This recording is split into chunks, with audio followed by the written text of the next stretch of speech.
땡땡 은은하게 들린다. 저 깊고 깊은 산골 오막살이에도 단일종이 들린다.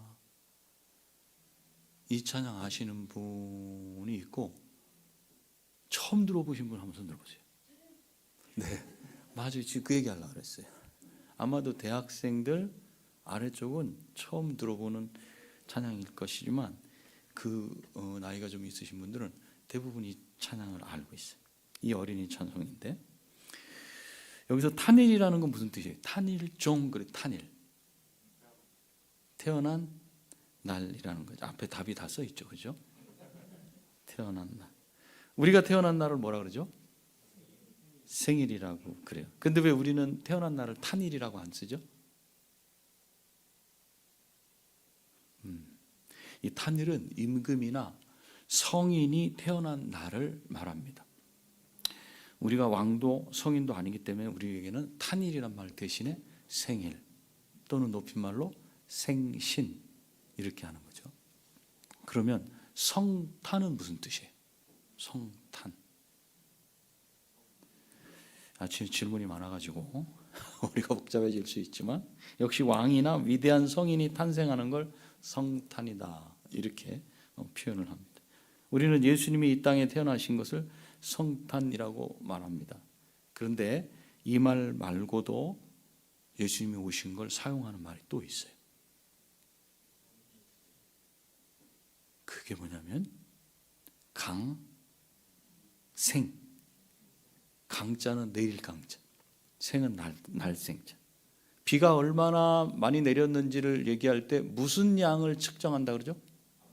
강우량. 눈이 많이 왔을 때 강설량이죠, 그죠? 그러면 우리 건물에는 없어요. 그게 없어서 좀 불편하지만 모든 건물들에 가면, 아파트도 가면 밑에서부터 위로 올라가기도 하고 내려오기도 하는 게 있어요. 그 기계를 뭐라 그러죠? 승강기라고 얘기를 하죠. 엘리베이터, 그죠? 승, 오를 승자, 강, 내릴 강자, 승강기라고 이렇게 말합니다. 예수님이 태어나신 것을 강생하셨다고 말하는 것은 예수님은 우리 사람들처럼 태어나지 않고 하늘에서 내려오셔서 사람으로 탄생하셨다는 것을 말하기 위해서 쓰는 단어예요. 강생하셨다. 그러면 사람이 하늘에서 내려올 수 있어요? 낙하산 타고.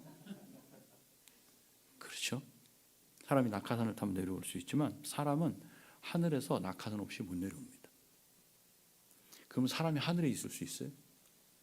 물론 비행기에 있을 수 있다고 말하시는 분도 있지만 어떤 도움도 받지 않고 사람이 하늘에 있을 수는 없어요. 그래서 하늘에서 내려오셨다 이런 표현은 예수님이 누구시라는 걸 말씀해요? 신이라는 걸 말씀해요. 강생이라는 표현을 쓸 때는 신으로 오셨다. 그러면 왜 신이신 분이 이 땅에 오셔서 사람으로 태어나셨야만 했을까요? 왜 예수님은 강생을 하셨을까요? 그 답을 오늘 본문을 통해서 알아보려고 합니다. 오늘 본문이 속해 있는 53장은 이 문단이 53장 하나로만 되지 않아요. 53장은 1절부터 12절까지 12절로 되어 있어요. 근데 그 앞에 52장 13절부터 연결이 되는 한 문단이에요. 여기까지가. 그래서 53장을 보시려면 52장 13절부터를 같이 읽으셔야 돼요. 전에 한번 제가 설교를 했던 부분이에요. 특별히 오늘 본문 11절을 이해하려면 또 그 앞절인 10절을 가야 돼요. 오늘 성경을 좀 여러분 잘 보셔야 돼요. 10절은 이렇게 시작합니다. 시작하는 부분을 보면 여호와께서 그로 상함을 받게 하시기를 원하셨다 이렇게 시작하죠. 여기서 그는 누구일까요? 네, 그를 알기 위해서는 52장 그 앞에 문맥으로 가야 돼요. 13절로 가보셔야 돼요. 13절에 가니까 보라 내 종이 형통하리니 받들어 높이 들려서 지극히 존귀하게 되리라. 이 말씀을 누가 하셨냐면 여호와께서 말씀하셨기 때문에 여기에 내 종이라 그러면 누구의 종이란 말이죠? 여호와의 종이죠. 여호와께서 말씀하셨으니까 여호와의 종이란 뜻이에요. 그러면 여호와의 종이 여기 보면 형통하리니 그랬죠. 우리 지난 시간에 지난 설교 때 형통이 뭔지 배웠죠. 형통하리니, 그럼 형통한다는 건 무슨 뜻이에요? 여호와께서 종에게 어떤 일을 맡기실 것인데 그 종이 그 맡은 일을 형통케 한다. 어떻게 한다? 이 단어 무슨 단어라고 그랬죠? 지난주에? 형통. succeed. 성공시킨다 이 뜻이에요. 실패 없이 성공시킨다. 성공적으로 끝내신다. 자, 다시 한번 이 종이 하나님께서 맡기신 어떤 일, 즉 어떤 일을 이 종이 하나님의 종이 맡을 건데 그 일을 빈틈없이 실수 없이 성공시키실 것이다. 이게 바로 형통하리니 이런 뜻이에요. 그리고 또 그의 손으로 여호와께서 이 10절 끝에 10절 뒷부분 보면 다시 53장 10절 뒷부분에 보면 이렇게 되어 있어요. 또 그의 손으로 여호와께서 기뻐하시는 뜻을 성취하리로다. 이 말은 여호와의 종이 맡은 일을 잘 감당해서 여호와께서 원하시는 뜻을 이루실 것이다. 즉 성공시킬 것이다. 앞에서 13절에서 읽었던 말이 그대로 10절에 나오는 거예요. 이 연결되는 거예요. 이렇게. 이제 오늘 본문이 11절을 한번 살펴봅니다. 11절 제가 다시 읽을 테니까 잘 보세요. 여기 아까 읽을 때 여러분들이 잘못 읽는 부분이 있더라고요. 그가 자기 영혼에 수고한 것을 보고 만족하게 여길 것이라. 나의 의로운 종이 자기 지식으로 많은 사람을 의롭게 하며 또 그들의 죄악을 친히 담당하리로다. 이 11절은 10절에서 성취할 것이다, 성공시킬 것이다 한 그 말씀에 대해 무엇을 성공시키고 무엇을 이룰 것인지 구체적으로 알려주는 거예요. 11절에 지금 있는 본문을 잘 보고 계세요. 세 가지를 말씀하고 있어요. 첫 번째가 뭐예요? 앞에서부터 보면 여호와의 종은 자기 영혼에 수고한 것을 보고 만족히 여길 것이다. 여기서 우리가 생각해야 할 것은 여호와의 종이 행한 일을 영혼의 수고라고 표현했다는 거예요. 여기를 생각을 봐요. 무슨 뜻이에요? 우리말에서 수고한다 그럴 때는 일을 하느라고 힘을 들이고 애쓴 것을 말해요. 그걸 수고한다. 그래서 고통이 따르는 힘든 일, 그걸 수고라고 이렇게 표현을 해요. 이런 수고는 뭘로 해요? 몸으로 하죠. 손이나 발이나. 그렇죠? 손, 발, 몸으로 하는 거예요. 그런데 11절에서의 수고는 좀 달라요. 뭐라고 썼냐면 영혼의 수고라고 표현했어요. 무엇을 뜻하는 거예요? 영혼의 수고. 10절을 보시면 10절. 다시 10절 여러분 성경의 10절을 보시면 뭐라고 되어 있냐면 여호와의 종은 뭘 하시냐면 자신의 영혼을 제물로 드려요. 자신의 생명을 바쳐요. 제물로 바친다는 말이에요. 어떻게 바쳐요? 자기 대신에 짐승을 죽이고 자기는 죽지 않고, 우리 이삭 사건에서 봤잖아요. 그죠? 물론 아브라함은 바쳤어요. 이미 마음으로. 그런데 하나님이 손대지 말라 그러시고 순양을 대신 드렸죠. 그죠? 그래서 안 죽었지만 죽은 게 된 거예요. 그죠? 상징적으로. 이게 무엇을 상징하냐 그러면 예수님이 죽으심을 상징한다 그랬어요. 자, 그런 것처럼 여기에 자기 대신에 짐승을 죽이고 자기는 죽지 않고 상징적으로만 생명을 바치는 것을 말합니까? 아니에요. 직접 자기 생명을 제물로 내놓는 것을 말해요.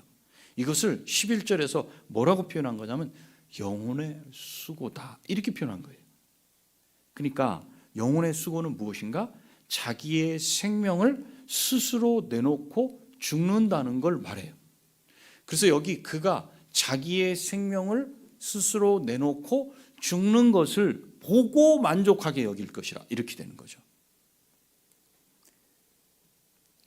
그래서 여기 그러면 자기 영혼에 수고한 것을 보고 만족히 여긴다. 아, 죽었어. 그러고 내가 잘 죽었구나. 역시 내가 한 일이 잘한 일이야. 이것을 뜻하는 것인가? 이렇게 해석을 할 수 있어요. 행한 일로 자기 만족에 빠져. 우리가 뭔가를 하면은 자기 만족에 빠지잖아요. 아유, 뿌듯해. 오늘 너를 위로해야 되겠어.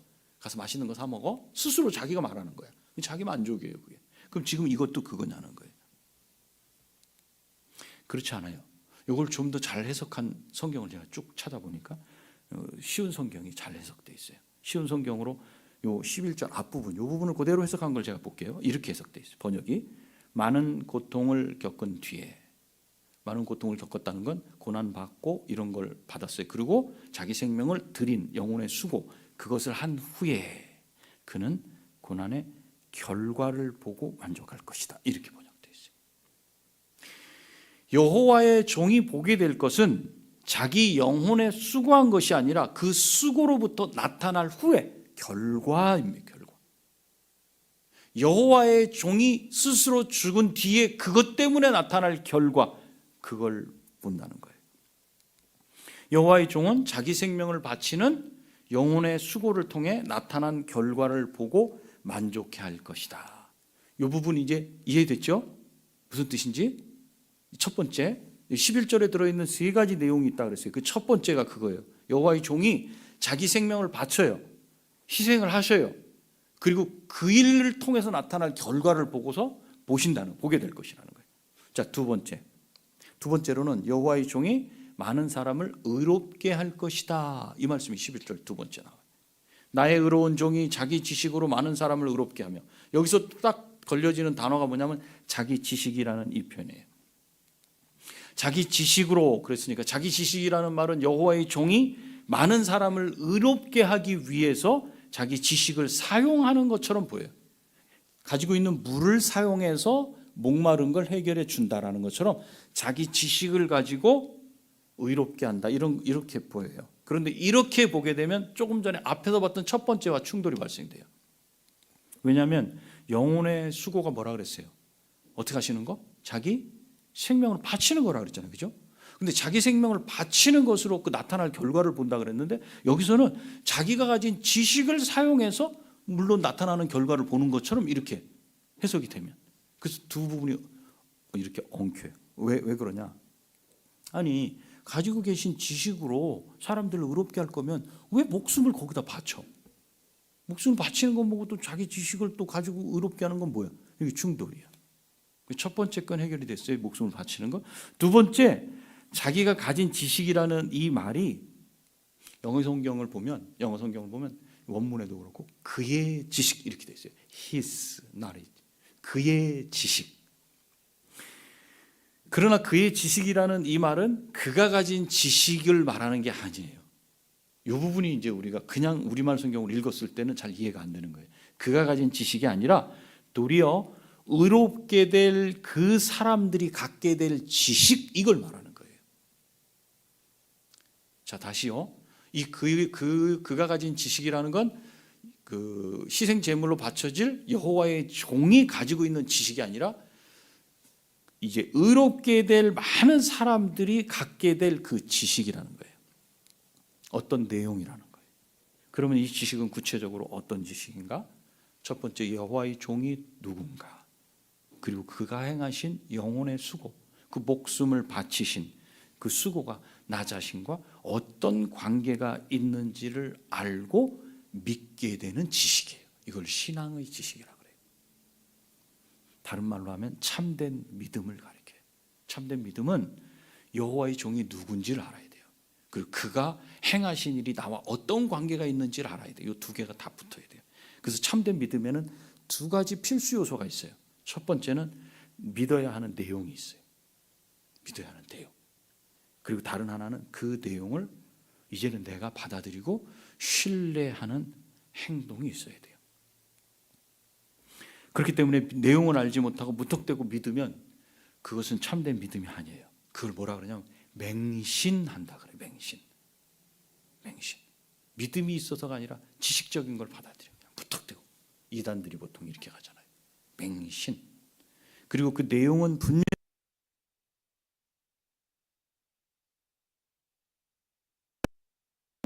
표현하지 않으면 이거는 참 믿음이 아니다. 하나님 말씀인 성경을 알지 못하면 뭘로 가는가? 맹신으로 가게 돼 있어요. 또 성경 말씀을 머리로만 알게 된다면, 즉 지식, 내 머릿속에 정보로만 채워놓는다면 행함이 나오지 않아요. 순종이 안 돼요. 이것을 야고보 형제는 죽은 믿음이라고 이렇게 표현해요. 다시 말씀드리면 여호와의 종은 자기 생명을 내놓았어요. 왜 내놓았어요? 많은 사람들이 여호와의 종이 하신 일을 분명히 보고 알고 그 여호와의 종을 자신의 구세주로 믿게 하기 위함이에요. 이것이 그를 아는 지식이에요. 그러니까 그를 아는 지식을 통해서 의롭게 된 것을 알게 되는 거예요. 누구 입장인가? 우리 쪽이에요. 우리 쪽. 그 두 번째예요. 자, 세 번째. 이제 세 번째입니다.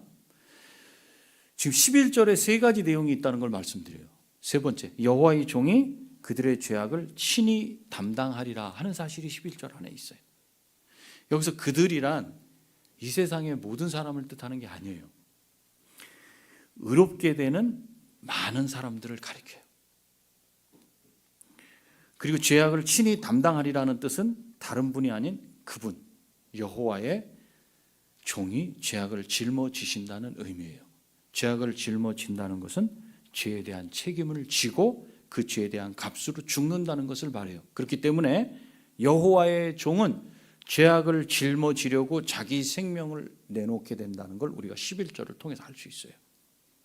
그런데 여호와의 종은 누구의 죄인가? 자기 죄가 아니라 그들의 죄를 짊어지셨어요. 그럼 우리가 이런 생각을 할 수 있어요. 강생하신 여호와의 종도 티끌만한 죄는 있지 않을 것인가? 그죠? 그분도 뭐 죄 있지 않을까? 그것은 여호와께서 친히 말씀하셔요. 죄 없다. 11절 한번 보세요. 11절. 오늘 본문 11절. 자, 다시 한번 읽어봅니다. 시작.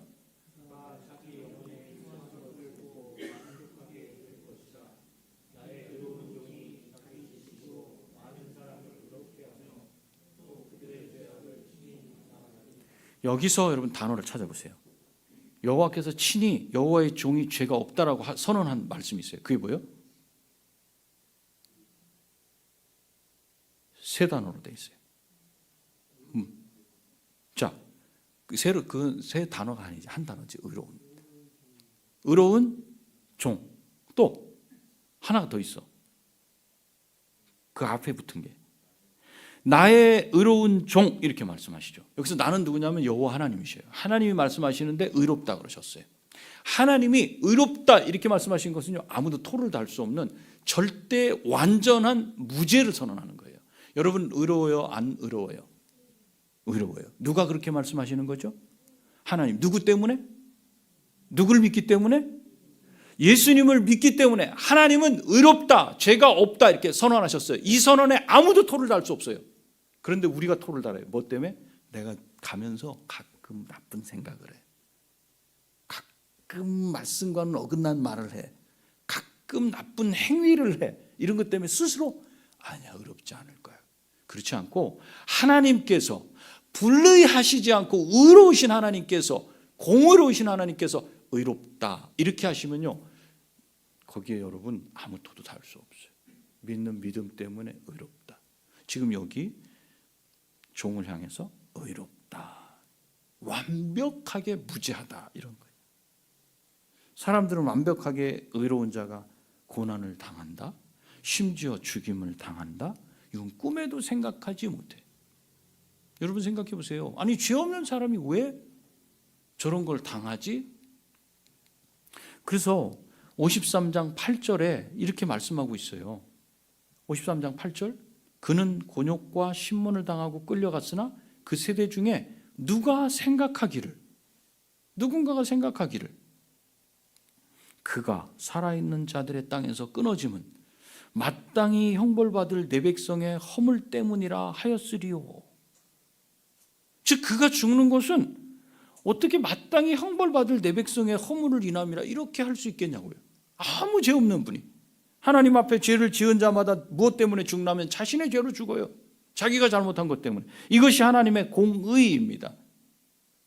그 다른 모든 인간은 하나님 앞에서 죄인이에요. 그래서 인간은 그 누구도 자기가 죽어서 다른 사람을 의롭게 만들 수 있을까요? 없을까요? 없어요. 절대로 그럴 수 없어요. 그렇기 때문에 모든 인간은 한 사람도 예외 없이 다 자기의 죄 때문에 죽어야 됩니다. 죄값으로. 그런데 하나님께서 인간들 중에 어떤 사람들을 살려내시기로 작정을 하셨어요. 그리고 그 방법을 마련하셨는데 그것이 10절에서 말씀한 것처럼 여호와께서 자신의 종으로 많은 사람들의 죄를 대신하여 벌을 받아 죽게 하시는 거였습니다. 이것이 하나님의 기쁘신 뜻이었어요. 여호와의 종은 이런 하나님의 뜻에 순종해서 자신의 목숨을 기꺼이 내놓으셨어요. 이렇게 함으로써 많은 사람의 죄악을 짊어지신 것입니다. 그리고 그 결과로 여호와의 종의 하신 수고를 알고, 영혼의 수고, 그 수고를 알고 구세주로 믿는 자들을 하나님 앞에서 의롭다함을, 즉 죄 없다함을 얻게 하신 겁니다. 따라서 11절은 여호와의 종께서 행하신 일, 그 영혼의 수고와 그리고 그 의미가 도대체 무엇인지, 그리고 그 결과가 무엇인지를 알려주고 있어요. 이제 끝으로 우리가 생각해 볼 것은 이렇게 많은 사람들을 의롭게 하기 위해 자기 생명을 바치신 여호와의 종이 누구신가 하는 겁니다. 여러분 누군지 다 알죠? 그죠? 근데 어떻게 그분이 여호와의 종이 되시는지를 볼 수 있어야죠. 누군지는 알아. 어떻게 그 답이 나오게 됐어요? 여기서 종이라고 한 것은 여호와의 뜻을 성취하기 위해서 철저하고 완벽하게 자기를 순종시켰다는 의미에서 쓰인 종이에요. 단어예요. 그래서 종이라고 그랬어요.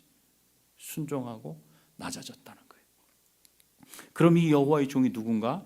이사야서 42장을 한번 봐야 되는데 42장 1절에 보니까 읽어볼까요? 시작. 내가 붙드는 나의 종, 내 마음에 기뻐하는 자, 곧 내가 택한 사람을 보라. 내가 나의 영을 그에게 주었은즉 그가 이방에 정의를 베풀리라.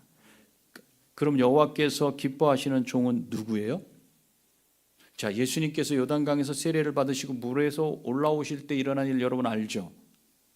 먼저 누가 예수님 위에 임했어요? 비둘기같이 성령이 임하셨어요. 그죠? 그리고 하늘에서 소리가 있었어요. 소리가 있어 말씀하시되 이는 내 사랑하는 누구? 아들이요 내 기뻐하는 자라, 이렇게 말씀했죠. 마태복음 3장에서. 그리고 예수님께서 회당에서 병자들을 고치신 일을 가리켜서 성경 말씀은 이사야 42장 1절 말씀을 적용해 갖고 이렇게 말씀해요. 보라, 내가 택한 종, 내 마음에 기뻐하는 바, 내가 사랑하는 자로다. 내가 내 영을 그에게 줄 터이니 그가 심판을 이방에 알게 하리라. 그는 다투지도 아니하며 들리지도 아니하리니 아무도 길에서 그 소리를 듣지 못하리라. 상한 갈대를 꺾지 아니하며 꺼져가는 심지를 끄지 아니하기를 심판하여 이길 때까지 하리니 또한 이방들이 그의 이름을 바라리라 함을 이루려 함이라. 이렇게 말씀하고 있는데, 그러면 오늘 본문에서 말씀하시는 여호와의 종이 구체적으로 누구라는 말씀이에요? 예수 그리스도라는 말씀이에요. 이처럼 하나님께서는 예수님께서 이 땅에 오시기 700여 년 전에 이사야 선지자를 통해 예수님을 구원자로 보내시겠다고 분명하게 말씀하셨어요. 그리고 시간이 지난 다음에 긴 세월이 흐르자 예수님께서 예수님을 사람으로 태어나게 하셨어요. 그리고 예수라고 이름을 지었어요.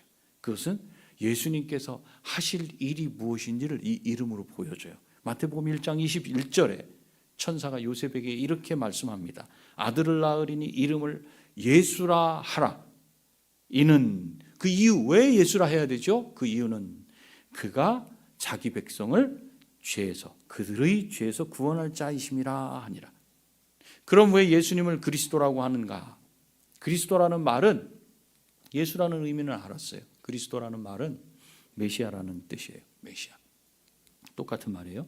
글자 그대로 말하면 기름 부음을 받았다는 뜻입니다. 옛날에 하나님께서는 사람에게 어떤 일을 맡기실 때 선지자를 통해서 그 사람 머리에 기름을 붓게 하셨어요. 그런데 하나님께서는 예수님을 택하셔서 세상을 구원할 일을 맡기셨어요. 그런데 진짜 기름을 붓지 않으셨지만 상징적으로 그런 일을 하도록 선택되었기 때문에 그리스도라고 이름을 붙여서 말하는 거예요. 그래서 예수 그리스도 이렇게 말하는 거예요. 오늘 우리는 그리스도의 강생이 어떤 의미가 있는지 살펴봤습니다. 하나님의 아들이신 성자 하나님께서 하늘에서 이 땅으로 내려오셨어요. 여호와 하나님의 뜻을 이루기 위해서 여호와의 종으로 이 땅에 내려오셔서 사람 예수로 태어나셨습니다. 이것이 강생이에요. 강생. 그리고 강생하신 그분이 하나님의 아들이시고 사람이신 예수 그리스도십니다. 이렇게 예수 그리스도께서 사람으로 태어나신 날을 우리는 성탄하신 날로 축하하고 있습니다. 그렇지만 엄밀히 말해서 12월 25일은 그 날은 아닙니다. 정확하게 그 날이 언제인지는 알 수 없어요. 다만 교회 전통에 따라서 강생하신 그 날을 우리가 축하하고 있을 뿐입니다. 그러니까 누가 날짜를 가지고 시비를 붙으면 그날 아니야 이렇게 인정하고 말아야 돼요. 그거 가지고 날짜 갖고 싸움을 하면 안 돼요. 우리가 이 날을 축하하는 것은 그 날짜 아니에요. 날짜. 그 날짜가 아니라 예수님께서 이 땅에 강생하신 의미 때문에 이 날을 우리가 축하하는 거예요. 그 날을 강생하신 의미가 중요한 거지 날이 중요하지 않다. 날짜가. 그 의미가 뭐냐면 예수 그리스도를 믿는 자들을 죄에서 구원하시고 의롭게 하시기 위해서 강생하신 것이다. 그 의미가 중요해요. 그래서 교회는 성탄일 이렇게 잘 사용하지 않고 성탄절 이렇게 지켜요. 성탄절. 그래서 보통 하루가 아니라 12월 25일부터 1월 6일까지 이렇게 지켜요. 성탄절, 절기로서.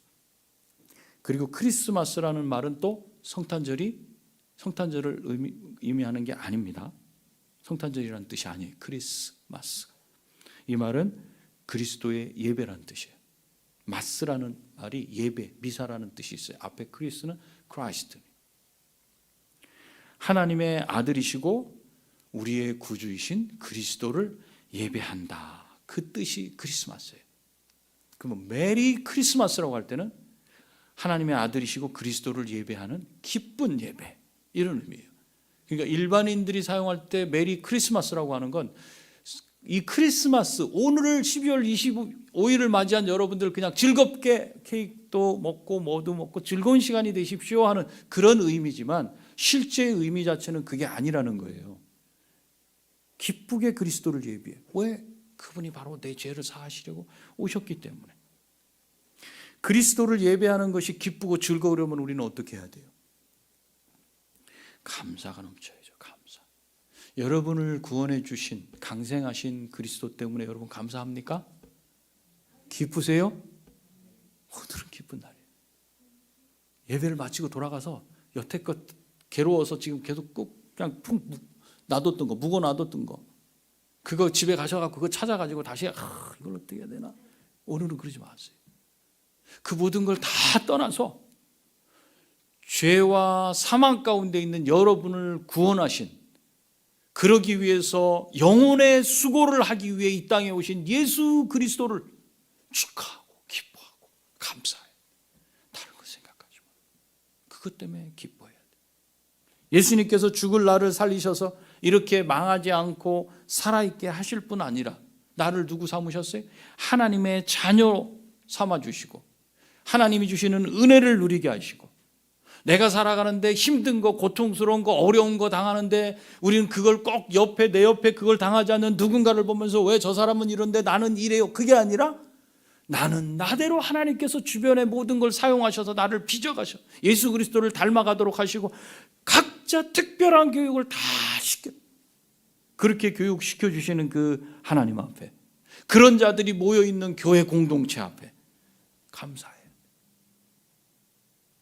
그리고 이렇게 그리스도의 생명의 대가로 내가 살아있게 됨을 감사하면 다른 사람들도 그리스도를 구주로 믿는 믿음을 갖게 되기를 오늘은 소원해야 되는 거예요. 오늘은 감사 첫 번째, 두 번째는 내 옆에 믿지 않는 가족, 자녀, 형제, 친척, 이웃을 놓고 주님 이 기쁨을 같이 누리면 얼마나 좋을까요? 이렇게 기도해야 돼요. 그런데 이 기도를 방해하는 게 있어요. 어쩌면 지금 나는 이 세상을 살아가는 방식이 잘 먹어야 되고 잘 누려야 하는 것이라고 생각하고 거기에 젖어지는 것, 이것이 이 성탄을 기뻐하지 못하고 슬퍼하고 괴로워할 수 있는 그런 이유가 될 수 있어요. 왜요? 이런 생각을 갖고 있으면요, 다른 사람이 구원받아야 할 이유를 잊어버려요. 그렇잖아요. 한번 잘 살고 있는데 굳이 예수 그리스도를 전할 필요가 있어? 내가 지금 예수 그리스도를 믿고 살아가지만 힘든 이유가 뭐지? 돈이 안 벌리니까 힘든 거 아니야? 버는 건 100만 원인데 쓰는 건 200만 원이니까 맨날 카드 때문에 힘들어하는 거 아니야? 아니 사고 싶은 게 있는데 왜 저 사람은 척척척척 그냥 사는데 나는 이걸 1년 걸려야 이걸 사? 이것 때문에 힘들어하는 거 아니야? 이 생각을 갖고 있다 보면 다른 사람이 굳이 구원을 받아야 될까? 저렇게 잘 살아가는 사람이? 내가 기도 안 해요, 그 사람 때문에. 그냥 행복한 것 같아. 저게 행복 아니야? 집에서 오늘도 먹을 게 없어가지고 그 맛있는 라면을 끓여 먹으면서 이러고 있는 게 이게 행복이야 도대체? 저 사람은 갖다 고기도 옆에 놓은 것 같은데? 그러니 하나님 앞에 기쁨이 있고 강생하신 그리스도가 내 구주가 되셔서 내가 의롭게 됐음에도 불구하고 그를 위해 기도 안 해요. 기도할 필요가 없어요. 그냥 하나님 직장 좋은 데 들어가 있고 돈 잘 벌고 건강하고 그렇게 그냥 살아가다가 하나님의 뜻이 있으면 어떻게 되겠죠? 도대체 왜 내가 그렇게 생각하는 거지? 그 이유는 한 가지예요. 우리가 이 세상을 살아가면서 묻혀있고 젖어 있어요. 뭐예요? 잘 먹고 잘 살고 건강하고 잘 누리고 그 사람 얼굴 밝아요. 근데 그렇게 못 살아가는 진정한 그리스도인의 얼굴이 밝지 않아. 왜요? 왜? 복음이 묻혔어요. 여기에 묻혔어. 그러니 그를 위해서 기도가 안 나오지. 근데 거꾸로 바꿔보세요. 여러분이 이 세상을 살아가는 게 어떤 것이 참 삶인지를 알고 깨닫고 있다면, 그리고 그리스도가 나를 위해서 죽으셨다. 1만 달란트를 이 세상 현금으로 비교하자면 환산하면 얼마 된다 그랬어요. 20만 년 동안 내가 벌어야 될 월급이라 그랬잖아요. 한마디로 계산이 안 되는 천문학적인 숫자라고요. 나를 위해 예수님이 죽으셨어요. 내가 그걸 오늘 기뻐해야죠. 기뻐만 하는 게 아니라 감사해야죠. 감사만 하는 게 아니라 그러지 못하고 그냥 즐겁게 여기저기서 기쁘다고 이렇게 행복하다고 얼굴 밝게 빛나는 그들을 바라보면서 그 영혼은 얼마나 신음하며 탄식하고 있는지를 생각해야 돼요. 여러분의 눈이 밝아지기 바랍니다. 그래서 보이는 것만 보지 말고 보이지 않는 성경이 말하고 있는 인간의 실제 모습을 보게 되시기를 바랍니다. 그래야 사람을 살릴 기도를 할 것이고, 애가 타서 예수님이 이 땅에서 오셔서 잘 사는 사람들 보고 감탄하고 그러셨어요. 가난한 자, 불쌍한 자, 죄인이라고 하는 자, 불의한 자, 이런 자들과 같이 어울리셨어요. 그리고 예수님이 시브리 사관에서 그들의 마음이 어디 있냐 그러면 그들의 마음, 여러분 마음 어디 있어요? 짚어보세요 한번. 마음. 시브리인들은 마음이 어디 있다 그랬어요? 창자라 그래요. 창자. 그래서 우리도 이렇게 표현해. 우리 어른들 막 속이 지글지글 끓고 정말 아주 속이 너무 힘들 때 뭐라 그래요? 애가 탄다 그러죠. 이 애자가 무슨 애자예요? 창자예요. 예수님은 애가 탄다. 스플랑크니조마이 그랬잖아요. 애가 타요. 그 영혼을 바라보면 우리 안에 이런 마음이 있냐는 거예요. 여러분 다시 회복해야 돼요. 다시 회복해. 이게 회복이 안 되니까 그냥 그렇게 살아가는 사람이 내가 살아가는 게 잘 살아가는 것 같지? 알았어, 앞으로도 열심히 잘 뛸게. 그걸 계속 앞으로 가. 나는 그걸 바라보면서 계속 쫓아가는 것 같아. 그리스도인인 누군가가 나를 위해서 이렇게 쫓고 있다? 그럼 내가 사는 길이 바른 길이네. 그럼 열심히 쫓아가는 거예요. 거기다 대고서 예수 그리스도를 믿어요 지금. 야, 너 이렇게 잘 사는데 너 나한테 가르쳐준 게 그게 아니잖아. 이렇게 되는 거예요.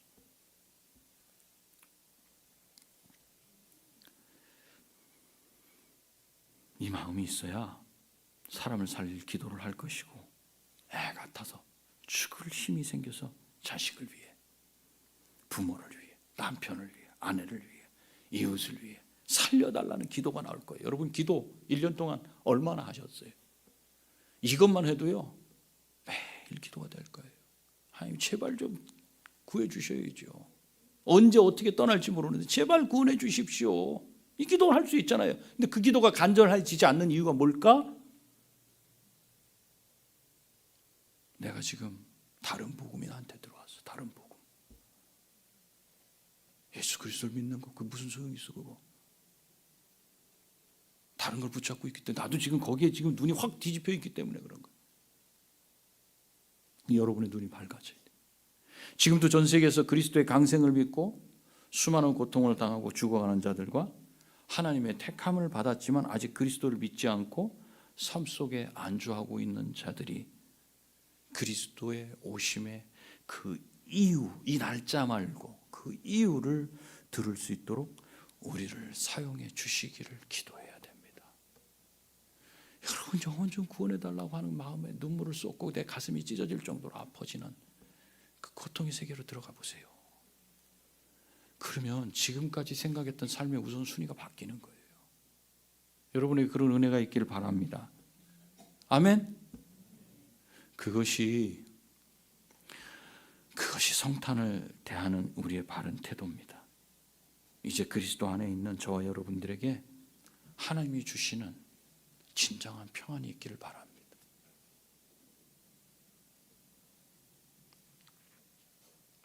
그래서 각 가정마다 그리스도 안에서 그리스도 때문에 누리는 하나님의 은혜가 가득한 성탄, 가득한 남은 여생이 되기를 축복합니다.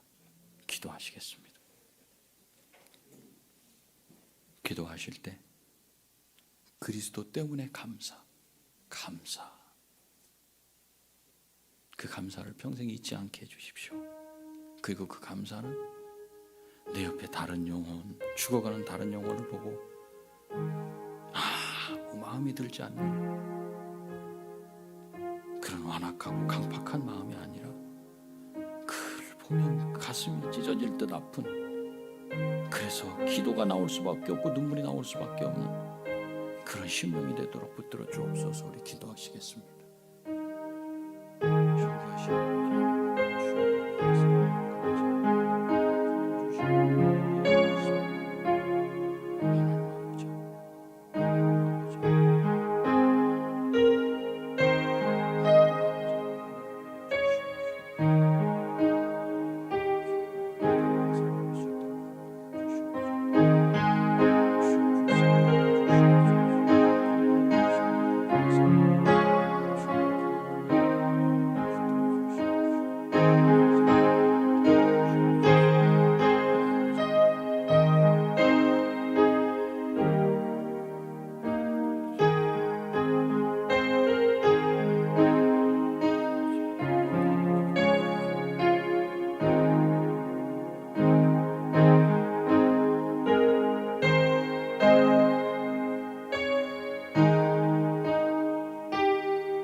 하나님 아버지, 우리에게 강생하신 그리스도를 알게 하시고 믿게 하시고 하나님의 사랑과 은혜를 깨닫게 하시니 감사합니다. 일평생에 무엇을 이루었네, 무엇을 가졌네, 그것 때문에 감사하지 아니하고 강생하신 그리스도 예수 때문에 감사하며 아직 그 예수 그리스도를 믿지 못해서 그저 믿지 않는 자들이, 그저 잘 됐다고 하는 자들이, 그저 행복하다고 하는 자들이 가는 그 길을 바라보며 그 마음을 쏟지 아니하도록 허락해 주시옵시고 그리스도 예수를 믿는 믿음 안에서 하나님 자녀된 우리의 눈이 그 영혼의 고통을 바라보는 눈이 되게 하셔서 기도하며 그 영혼을 구원해 달라고 기도할 수 있고 간구할 수 있는 우리 될 수 있도록 붙들어 주시옵소서. 예수님의 거룩하신 이름으로 기도합니다. 아멘.